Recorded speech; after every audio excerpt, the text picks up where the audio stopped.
I'm writing this as a warning. If you're ever home alone, never ignore the small, strange things. They might save your life.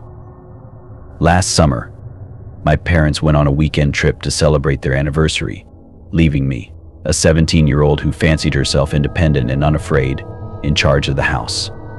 It was the first night, and I was relishing the solitude, binge-watching horror movies and munching on popcorn. Around midnight, I started hearing soft, almost imperceptible noises, just creaks and groans of the house, I told myself. By 1 a.m., the noises became harder to ignore. It sounded like shuffling, as if someone was moving slowly from room to room. I paused my movie and strained to listen. Silence. I shook it off, blaming my overactive imagination, and resumed my movie marathon. An hour later, I decided to go to bed.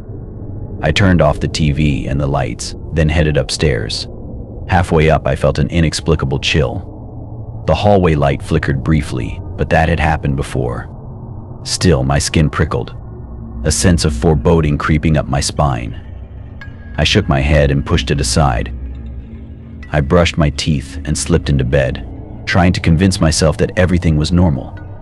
But sleep wouldn't come. I kept imagining I heard footsteps, soft and careful, right outside my bedroom door.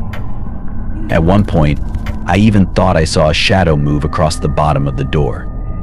My heart pounded as I stared, wide-eyed, at the door, but nothing happened.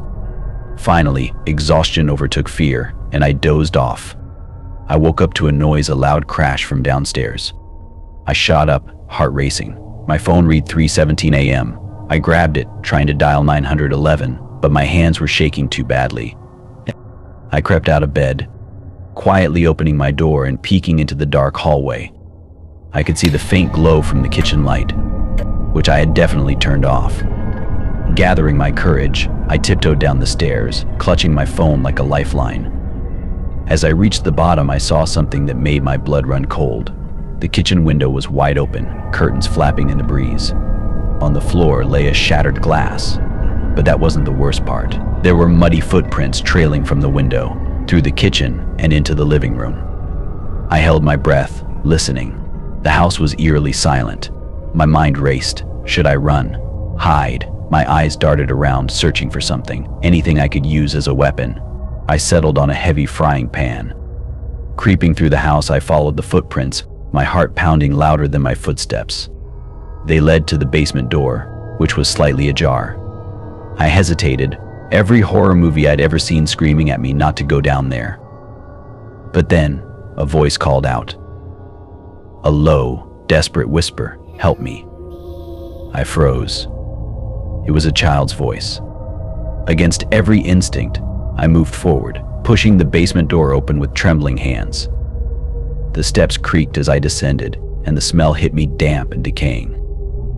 The basement was pitch black, except for a small light in the far corner. As I approached, I saw something that made me want to scream, but no sound came out.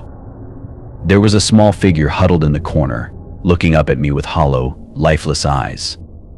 It was a doll, its face twisted into a grotesque smile.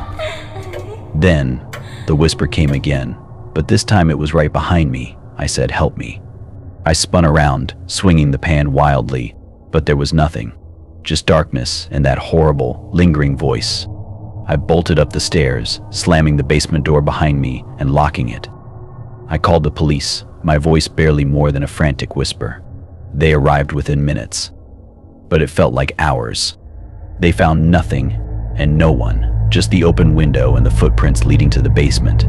They didn't believe me about the voice or the doll, attributing it to my imagination, but I know what I heard, what I saw. I never stayed home alone after that. My parents thought it was a break-in gone wrong, but I know better. Sometimes, in the dead of night, I still hear that whisper, "Help me."